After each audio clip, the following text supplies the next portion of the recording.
Use the cleanser to remove the oil, dust, and makeup residue on the eyebrows. Apply Vaseline on the eyebrows area for isolation. Apply a thin layer of glue on the eyebrows. Then straighten the eyebrows with white brush to set it in the desired. Apply Perm lotion on the eyebrows.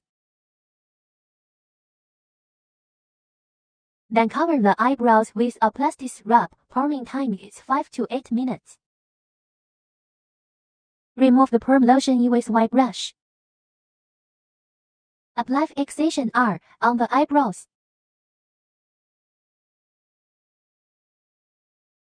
Then cover the eyebrows with a plastic wrap. Perming time is 5 to 8 minutes. Clean off a residue with white brush.